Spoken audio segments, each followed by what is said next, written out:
इंद्रजीत जी, आज आप आए हुए हैं रोटी बैंक के माध्यम से सभी गरीबों का खाना खिला रहे हैं और भोजन बांट रहे हैं। कैसा लग रहा है, क्या महसूस कर रहे हैं? देखिए, सबसे पहले तो मैं रोहित पाठक जी, जो रोटी बैंक के जो संस्थापक मैं उन्हें बहुत बहुत धन्यवाद करना चाहता हूं। आप जो ये मुहिम देख सकते हैं, मैं बोल सकता हूं कि रांची का ये इकलौता संस्था होगा जो 365 दिन यहाँ रिम्स परिसर के बाहर लगातार मरीजों को, गरीबों को, जो भी रहते हैं उनको खाना खिलाने का ये लोग डेली काम करते हैं। मतलब एक अंदर से जो खुशी होती है, तो मैंने भी इतने दिन से इन्हें देखा, सोशल मीडिया में फॉलो किया, तो हमारे अंदर भी ये जगह कि नहीं, इनके साथ मिल के हमें भी आगे बढ़ना चाहिए ताकि गरीब और मजदूरों को यहाँ पे भोजन पर्याप्त मिल सके। जैसे हमने आज एक दिन का जिम्मा उठाया, मैं तो चाहूँगा कि रांची के भी जितने लोग हैं और देखते हैं, तो उनसे भी कहूँगा कि हर कोई एक एक दिन का अगर जिम्मा ले ले तो कोई भूखा ही नहीं सोएगा। यहाँ पे जो इनका मुहिम चलता है, कोई भूखा ना सोए, ये बहुत ही गर्व की बात है इनके लिए। मिलजुल के हम लोग इसलिए उसमें काम कर रहे हैं और आगे भी हम लोग से जितना होते रहेगा इसमें करते रहने के लिए आगे तत्पर है हम।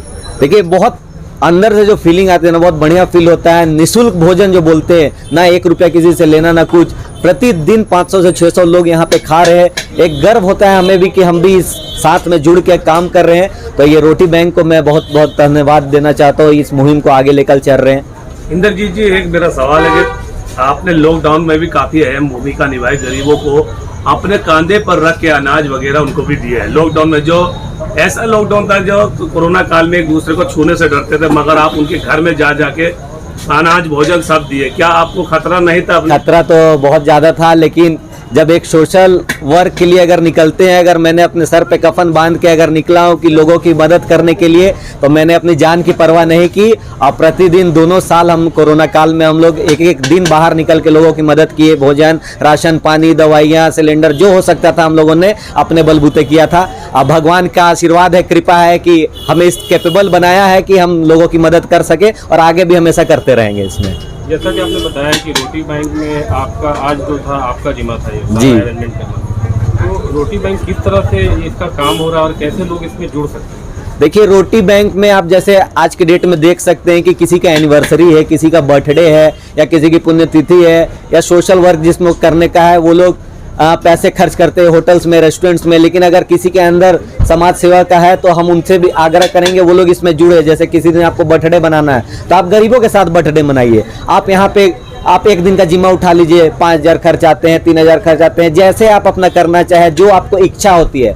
कोई इसमें नहीं है कि आप इतना दीजिएगा तो इतना, आपकी इच्छा अनुसार जितना आप दे सकते हैं आप खुल के सहयोग करिए और आप लोगों की सेवा करिए। इसमें रोटी बैंक का कोई कार्यालय है या कैसे कांटेक्ट किया जा सकता है? रोटी बैंक का सोशल मीडिया प्लेटफॉर्म भी है। रोहित भैया पाठक जी इसके संस्थापक है। एक अलग से इन्होंने फ्लैट लेके रखा हुआ है जिसमें सिर्फ भोजन बनाया जाता है। तो ये बहुत ही सराहनीय काम है, इनके द्वारा किया जा रहा है। मैं आम लोगों से अपील करना चाहता हूं, अगर सोशल मीडिया प्लेटफॉर्म के थ्रू या हमारे प्लेटफॉर्म के थ्रू जो भी ये पब्लिक देख रही है, मैं उनसे आग्रह करूंगा, आप लोग एक एक दिन का सिर्फ जिम्मा उठाइए तो रांची में कोई भूखा नहीं सोएगा। जो मुहिम चलता है ये हमेशा चलते जाएगा। ऐसे भी 365 दिन पूरी चल रही है, लेकिन एक एक लोग अगर आगे आके सिर्फ जिम्मा उठाए कि आज हमारे तरफ से, आज हमारे तरफ से, तो कुछ थोड़ा सा लोड कम होगा, बोझ कम होगा, लेकिन कारवां ये चलता जाएगा। भगवान का आशीर्वाद से सब दिन चलते रहेगा ये। और रांची के ही अगर किसी भी एरिया में अगर लगता है कि वहाँ पे आपको कि कुछ गरीब लोग हैं या किसी को नीडी है, तो ये टीम वहाँ पे, आप एक दिन पहले बताइए, ये टीम वहाँ पे भी पहुँच के उनको खाना खिलाने का काम करती है। मतलब पूरे रांची में ये घूम घूम के काम कर रहे हैं हम लोग। विगत 2.5 वर्षों से आप लोग सेवा कर रहे हैं, रोटी बैंक के माध्यम से सभी गरीबों का पेट भरने का काम कर रहे हैं। कैसा महसूस करते हैं? क्या इसमें आपको अच्छा लगता है कि ये काम जरूरी है करना? देखिए, रोटी बैंक के बारे में मैं यूँ कहूँ, जो हमने इस सेवा को शुरुआत करी है कि भूखे को भोजन कराना ही सबसे बड़ा भक्ति है, और हम इस भक्ति में शामिल हैं। आज हमारे साथ इंद्रजीत सिंह जी भी इस भक्ति में शामिल हुए हैं, और हम सभी लोगों से ये कहना चाहेंगे कि भूखे को भोजन कराने में, इस भक्ति में आप सभी लोग शामिल होइए। कैसे कैसे मैनेज करते हैं, मतलब कहाँ से इतना फंडिंग जुटा पाते हैं, कैसे मैनेज कर पाते हैं? देखिए, हम छोटी छोटी चीज़ों को बचाते हैं। हमारा खुद का कुछ त्याग होता है, जो अपना पैसा हम इधर उधर वेस्ट नहीं करके इसी में खर्च करते हैं जो हम कमाते हैं। साथ ही हम लोगों से आग्रह करते हैं, समाज से आग्रह करते हैं कि यदि एक आदमी अपने अलावा एक लोगों को भोजन कराएगा, यानी एक लोगों को भोजन कराने में 20 रुपये का खर्च होगा, तो एक आदमी साल में 365 लोगों को भोजन करा पाएगा।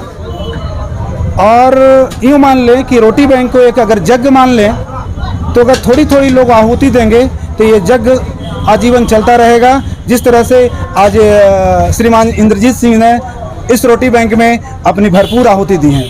क्या इसमें सरकारी कोई सहायता मिलती है इसमें? जी नहीं, क्योंकि सरकार का अपना मुहिम है, सरकार अपने स्तर से काम करती है। क्योंकि हमें लोगों को कनेक्ट करना है, हमें लोगों को जोड़ना है।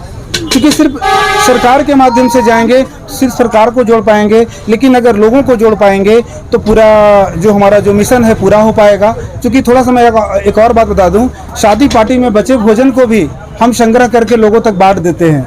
क्योंकि जो चीज़ें मुझे आसानी से मिल जाती है वो किसी को देखने को भी नसीब नहीं होता है। किस तरह से कार्य चल रहा है। विजय जी, मेरा एक सवाल है आपसे। जी। प्रतिदिन कितने लोगों को खाना बांटते होंगे आप? देखिए, मिनिमम तो 100, मैक्सिमम जितना लोग खा लें। बस दानवीरों की आवश्यकता है। आज दानवीर हमारे बीच आए तो आज संख्या काफ़ी है, 300-350 लोगों की संख्या है। तो देखिए, नेक कार्यों में अंदर और बाहर दोनों अनुभूति होती है। बाहर से भी अनुभूति अच्छी होती है, अपना सीना चौड़ा होता है, और अंदर से तो अलग ही बात है। बहुत सारी संस्थाएं हैं रांची में, क्या पूरे भारत में है? हम रांची की ही बात करते हैं जी। तो क्या और भी संस्थाओं को आगे आकर के आपका जो रोटी बैंक है इसमें जुड़ना चाहिए क्या? जी अवश्य। मैं बता दूं, झारखंड में रांची में अभी तक रोटी बैंक यूँ माने कि डेली फूड ड्राइव का अकेला कर रहा है। लेकिन रिम्स जैसे संस्थानों में, मेडिकल जैसे संस्थानों में कम से कम 10-20 लोगों को आने की ज़रूरत है। हमारे जैसा 10-20 संस्थाओं की ज़रूरत है। क्योंकि यहाँ बहुत सारे लोग भोजन के अभाव में भूखे सो जाते हैं। हम एक छोटे स्तर से एक प्रयास कर रहे हैं। हम समाज से भी के लोगों से भी आग्रह करेंगे, आप भी आएँ। और जितने भी ऐसे जो अस्पताल हैं, समझिए वो भी एक मंदिर ही है। यहाँ से लोग निरोग होके जाते हैं, तो लोग कुछ ना कुछ करें।